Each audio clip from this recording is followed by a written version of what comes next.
Today, we're going to talk about a true architectural rebel, a man who looked at our modern world, all steel and concrete, and basically said, no thanks. He chose to build with earth and stone instead. His name is Abdel Wahed El-Wakil, and his life's work really challenges the way we think about the buildings we live in.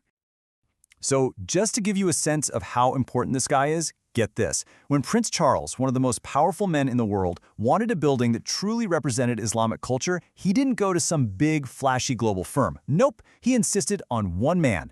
That endorsement alone tells you everything. We are talking about a true master. But here's the really fascinating thing, the paradox at the heart of his story. How on earth did a man who was raised on European classics, trained in all the latest modern techniques, end up turning his back on all of it to bring back ancient, traditional ways of building? Well, let's find out.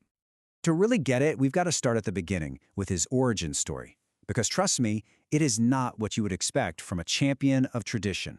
El-Wakil's childhood was completely steeped in Western culture. We're talking about the son of Egypt's absolute upper class, right?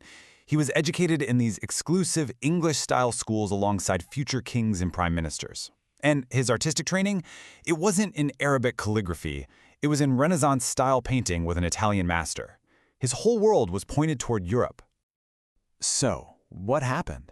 How did this product of the westernized elite become modern architecture's biggest critic? Well, that journey started with a rebellion. As a young architect, El-Wakil saw this huge conflict playing out in his own country. He'd look around Cairo and just see these cheap, German-style housing blocks popping up everywhere. These anonymous concrete boxes that had literally nothing to do with Egypt's climate or culture.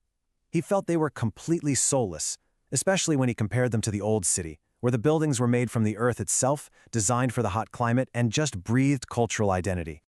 His journey was, wow, a really rapid transformation. I mean, he starts out as the star student of modernism, but then the 1967 war hits, and it creates this personal crisis for him, a deep feeling that he needed to serve his country in a more authentic way. And he finds his answer that same year when he meets Hassan Fathy, an architect who was basically ridiculed by the establishment for building with mud brick. This was it. This was the turning point. By 1970, El-Wakil makes this radical choice to resign his university job and join the outcast. And you can just feel the resistance they were up against in this quote. The academic elite saw their ideas as totally backward, like a return to poverty. While the entire establishment was chasing this European idea of progress, these two guys were arguing for a return to the earth. It was a deeply unpopular, totally radical idea at the time.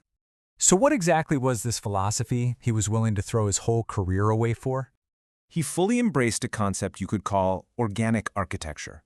The whole idea is that a building shouldn't be some industrial product that you can just stamp out anywhere in the world. It should be a living thing, a complete system that actually grows out of its specific place, using local materials, responding to the local climate, and expressing the soul of the people who live there. For him, a building was never just a shelter. It was a story. It was a physical manifestation of a community's entire value system. It connected people to their environment, to their history, and to each other. This was the absolute opposite of the anonymous, one-size-fits-all modernism he'd been taught in school. And okay, here's where this philosophy gets incredibly practical. By rejecting expensive imported concrete and using traditional local materials like brick and stone instead, he could slash construction costs by up to 40%. It wasn't just more beautiful, it was way more economical. Plus, his buildings, designed with clever things like courtyards, thick walls, and natural ventilation, worked with the climate, not against it. And the result? They needed 50% less energy for air conditioning. We're talking decades before green architecture even became a buzzword. He was already perfecting it. So this all sounds amazing in theory, right?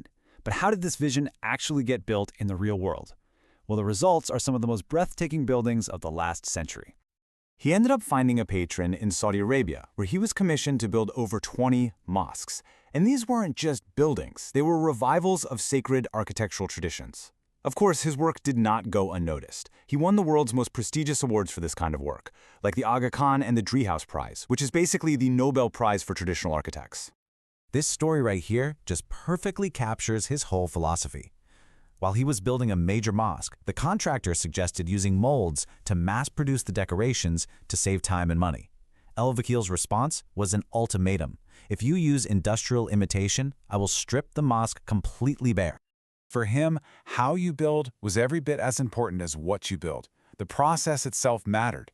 He wasn't just fighting for an old style, he was fighting for the value of human craftsmanship in an age of machines.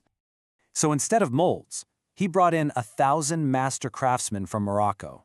1,000. They worked for months, carving all the intricate designs directly into the walls by hand, with the sound of the Quran playing. You see, he wasn't just building a mosque. He was reviving an entire ecosystem of skill, of artistry, and of spirituality. Now, all of this happened decades ago, so why are we talking about it now?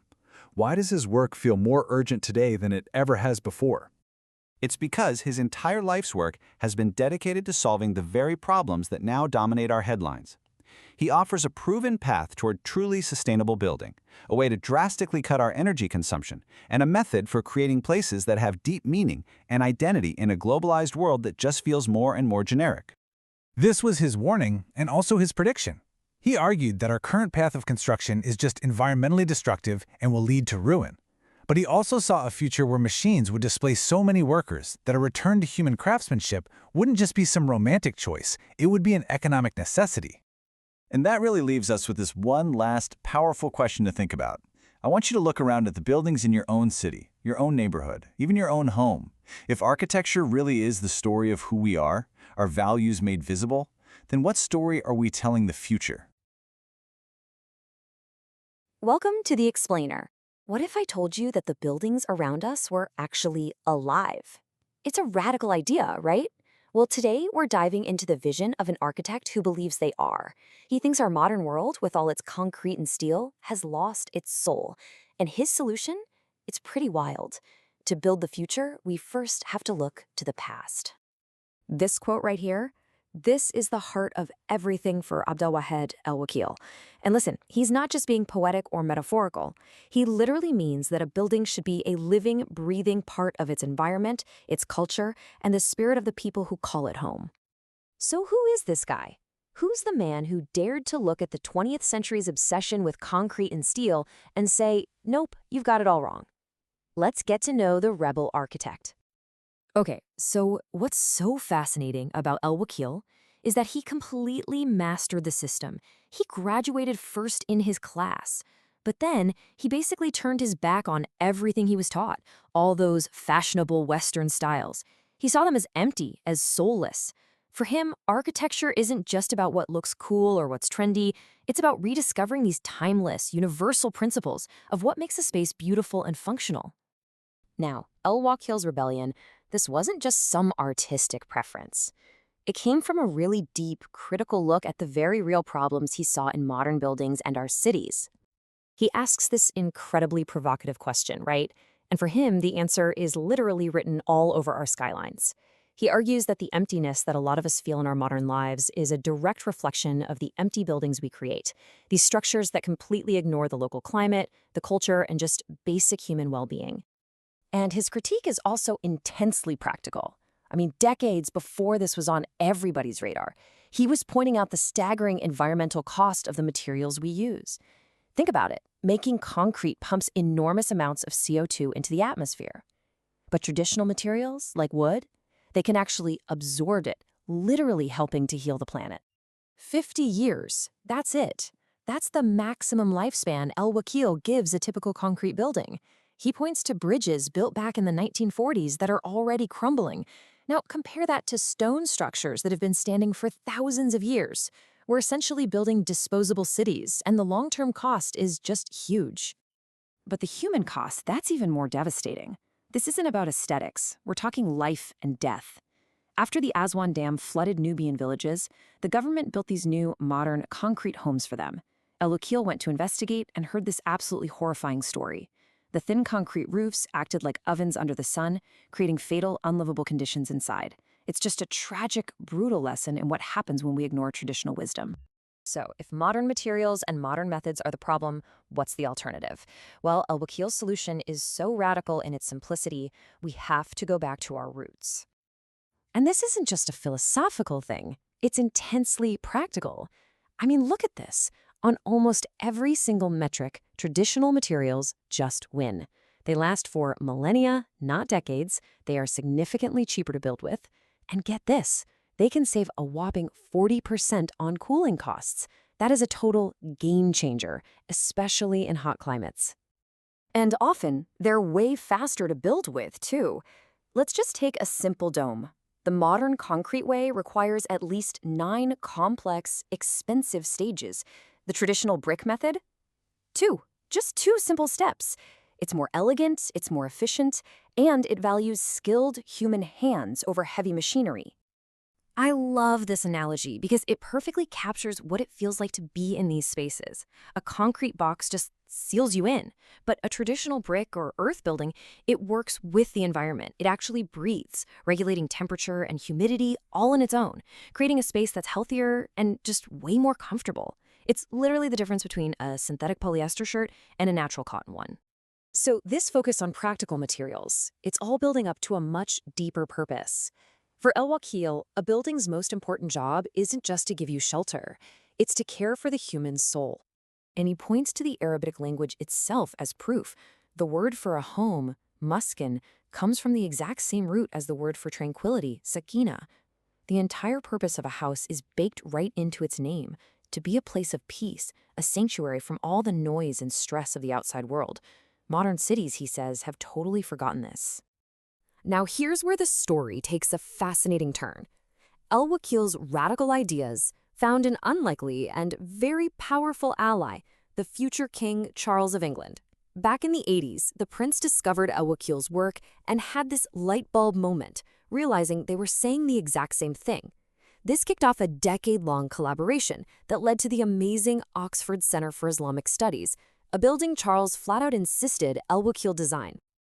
So finally, El-Wakil takes his argument from the scale of just one house and zooms all the way out to the design of our entire urban world. And the choice he gives us is pretty stark. On one side, you've got the modern city, a place designed by road engineers for cars. And on the other, you have the humane city, a place designed for people, to encourage community, peace, and that essential quality he calls sakina. He sees a lot of modern cities, especially in the Gulf, as these giant cautionary tales. They're often just copy-pasted Western models that are completely wrong for the local climate and culture. And the result? You get this loss of identity, where these towering, soulless skyscrapers make the beautiful, old, human-scaled buildings look like little toys in a landscape that isn't theirs anymore. Ultimately, he leaves us with this one fundamental question. It forces us all to really confront our priorities. Are we building for economic stats and the convenience of cars, or are we building for the health, the happiness, and the soul of human beings? And this right here, this is his ultimate takeaway. To build better places, we have to start with a better vision. Before a single blueprint is drawn, before one drop of concrete is poured, we need to ask the poets and philosophers to dream of what a truly humane city could even be. The foundation of great architecture, he tells us, isn't stone. It's a beautiful idea.